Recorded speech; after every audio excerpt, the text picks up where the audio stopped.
The woman mocked his accent and told him to go back where you came from. Then he answered in perfect English, revealing he spoke 6 languages and had served 4 tours protecting her freedom. Welcome to Still Human. Here we explore how ordinary people can change the world with extraordinary courage. Before we do this incredible story, tell us where you're watching from today. Which city? Which country? Share in the comments. We love connecting with our global community of truth seekers. And if you believe that knowledge is the most powerful weapon against corruption, hit that subscribe button and ring the notification bell. Because every day we share stories that prove ordinary people can do extraordinary things. The morning started like any other at the federal building in downtown Phoenix. The marble floors gleamed under fluorescent lights, American flags hung proudly from every corner, and the steady hum of government business filled the corridors. It was 8:47 a.m. when Maria Henderson, a 52-year-old insurance claims supervisor, strutted through the main entrance wearing her signature look. Perfectly straightened blonde hair, designer purse clutched tight, and the kind of confidence that came from never being told no. She was there for a routine appointment with the Veterans Affairs Office. Ironically, to dispute a claim denial for her ex-husband's disability benefits. But Maria wasn't thinking about veterans that morning. She was thinking about the problem she'd noticed during her last 3 visits to this building.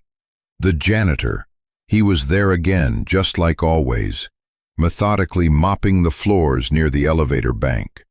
Mid-50s, olive skin, dark hair peppered with gray, wearing the standard-issue gray coveralls with Martinez embroidered on the chest pocket. He worked with quiet efficiency, never looking up, never making eye contact, just doing his job with the kind of precision most people reserved for much more important tasks. But what bothered Maria wasn't his work ethic, it was his presence. The way he moved through her government building like he belonged there. The way he spoke softly, in what sounded like Spanish to the other maintenance crew. The way he carried himself with a dignity she felt he hadn't earned. "Excuse me." Maria's voice cut through the morning quiet like a knife. The janitor looked up, his dark eyes meeting hers with polite attention. "Yes, ma'am." His voice carried a slight accent, warm and respectful. That accent was all Maria needed to hear. Her face flushed red, and her voice rose to a volume that made other visitors stop and stare.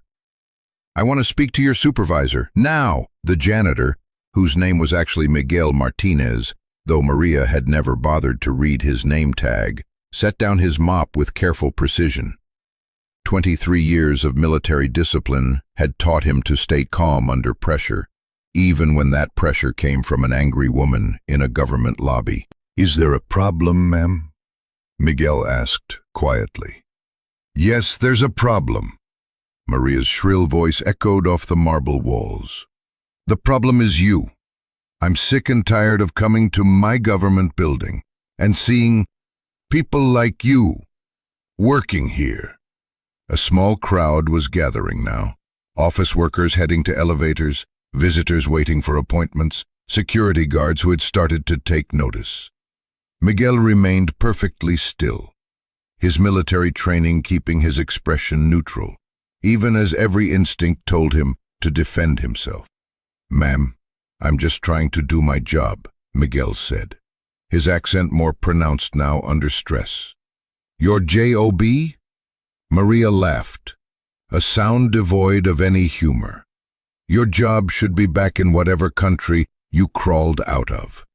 This is America. We speak English here, and we don't need people like you taking jobs away from real Americans." The lobby had gone silent now. Even the clicking of heels on marble had stopped as everyone turned to witness the scene unfolding. Miguel's grip tightened slightly on the mop handle, but his voice remained steady. "Ma'am, I am American." "Bull!" Maria cut him off, stepping closer, her finger jabbing the air inches from his chest. "Real Americans don't sound like you. Real Americans don't sneak into our buildings and pretend to belong here. I want you fired. I want you deported. I want you gone. That's when she said it, the words that would haunt her for years to come. Why don't you just go back where you came from? The silence that followed was deafening. 23 people stood frozen in that lobby, watching a moment that would soon be shared across every social media platform in America. Miguel Martinez looked at this woman, this person who had never served a day in her life, never sacrificed anything for anyone, never bled for the freedom she now used to attack him, and made a decision. He straightened to his full height. The humble posture of a janitor fell away, replaced by something else entirely, something that made the security guards unconsciously straighten their own shoulders. When Miguel spoke again, his voice had changed. The accent was gone, replaced by crisp, perfect English, with the unmistakable cadence of military command. Ma'am, I did go back where I came from. I came back to Phoenix, Arizona, where I was born, at Good Samaritan Hospital on March 15th, 1970. I came back to the country I served for 23 years. I came back to the nation I deployed to Afghanistan for 4 times, to protect the freedom you just used to attack me. Maria's face went white. The crowd pressed closer, phones appearing as people began to record. Miguel continued, his voice carrying the authority of someone accustomed to being obeyed. You want to know about real Americans? He gestured toward the large American flag draped near the ceiling, his movement sharp and precise. I speak 6 languages because the United States Army needed me to communicate with our allies in Afghanistan, Iraq, Colombia, and Kosovo. I learned Pashto and Dari so I could gather intelligence that saved American lives. I learned Arabic so I could interrogate terrorists who wanted to harm American civilians. I learned those languages for America. The crowd was mesmerized now. Several people were openly crying. Maria stood frozen, her mouth opening and closing like a fish out of water. My unit, the 5th Special Forces Group, also known as the Green Berets. We had a motto, De oppresso liber. It means to free the oppressed. We freed people from tyranny, from hatred, from the kind of ignorance you just displayed. Miguel reached into his coveralls and pulled out a wallet. From it, he extracted a military ID card, not current, but his veteran's card, and held it up for everyone to see. Sergeant First Class Miguel Martinez, United States Army Special Forces, retired after 23 years of service.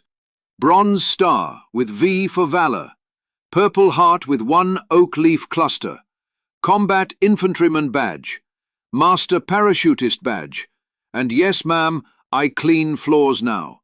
Not because I have to, but because I choose to serve my community in any way I can. The security chief, a former Marine named Patterson, had pushed through the crowd and now stood at attention upon recognizing the credentials. Other veterans in the building, and there were several, began to do the same. Miguel looked directly at Maria, his dark eyes steady and calm. I've been cleaning this building for 2 years now. Every morning, I arrive at 0500 hours to ensure that when American citizens like yourself come here for services, you walk on clean floors in a secure environment. I've never asked for recognition, never asked for special treatment, never asked for anything except the opportunity to continue serving. He paused, letting his words sink in before delivering the final blow.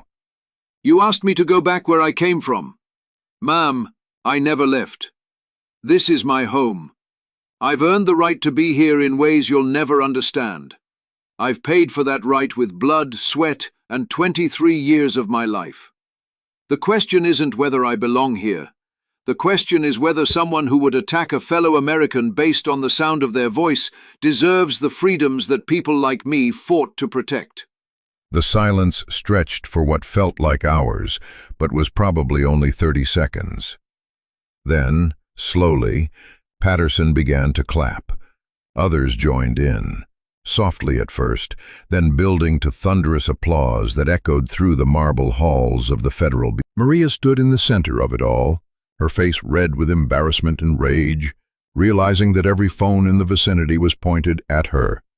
The woman who had come to dispute her ex-husband's veteran benefits had just publicly attacked a decorated veteran. "Ma'am," Patterson said, stepping forward with the authority of building security, "I'm going to have to ask you to leave. We don't tolerate harassment of our staff or visitors."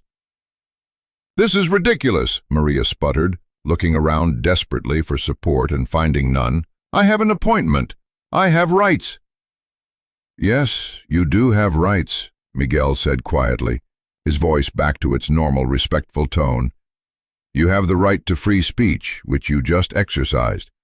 You have the right to your opinions, however misguided they might be. You have the right to walk out of this building and never come back. Those rights were purchased with the blood of people who look like me, sound like me, and believe in something bigger than themselves." He picked up his mop and bucket, preparing to continue his work. "Your appointment can be rescheduled, but I'd suggest you think long and hard about how you treat people you don't know, because you never know who might have served your country while you slept safely in your bed." As Maria was escorted toward the exit by security, she turned back one last time. "This isn't over," she shouted. Miguel looked up from his mopping, smiled slightly, and replied in perfect English, "Ma'am, for me it never started. I've got floors to clean." The crowd began to disperse, but several people approached Miguel to shake his hand, to thank him, to apologize on behalf of their fellow citizen. An elderly man with a Vietnam veteran's cap pulled Miguel aside.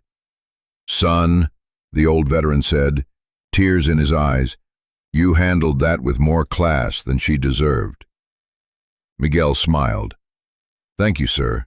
Someone once told me that how we respond to ignorance says more about us than the ignorance itself." Meanwhile, the videos were already uploading.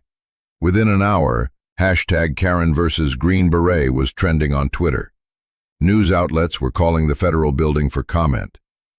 The video of Maria's racist tirade and Miguel's dignified response was being shared thousands of times per minute. By noon, Miguel Martinez was a household name, not because he sought fame or recognition, but because sometimes the universe has a way of putting people exactly where they need to be to teach exactly the lesson that needs to be taught. Maria Henderson discovered that afternoon that her insurance company had a strict social media policy. Employees whose public behavior reflected poorly on the company could face disciplinary action. Her viral moment of racism would cost her the job she thought made her superior to a man who had served his country with honor. But Miguel Martinez? He continued mopping floors, serving his community, and carrying himself with the quiet dignity of someone who knew that true patriotism isn't about who you exclude, it's about who you protect. Later that evening, as Miguel finished his shift and prepared to head home to his family, Patterson approached him one more time.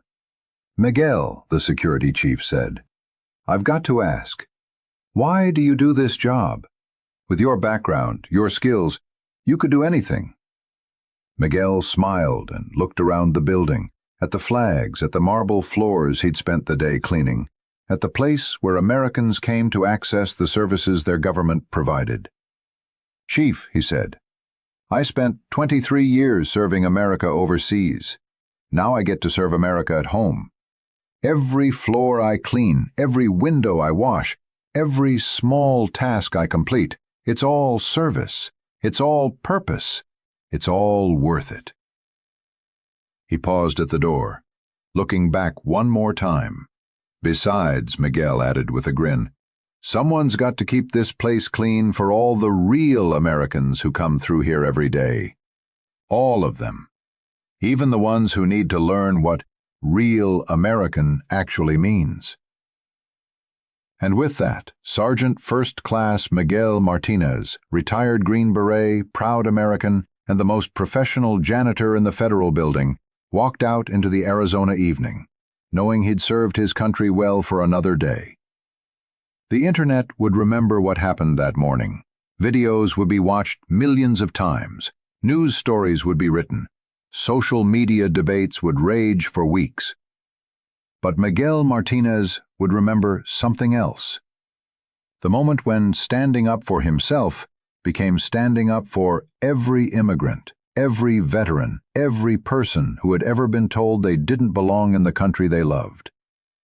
He had come back where he came from. He had never left, and he never would. Because real Americans, the ones who bleed for freedom, who sacrifice for strangers, who serve without seeking recognition, real Americans know that strength isn't about who you keep out, it's about who you protect when they're inside. At Still Human, we believe that identity is more than just a name or a past. Sometimes the person we choose to become is more real than the person we were born to be. Share your thoughts in the comments below. And don't forget to subscribe and hit that notification bell, because every day we share stories that prove the human capacity for reinvention is limitless. See you in the next story.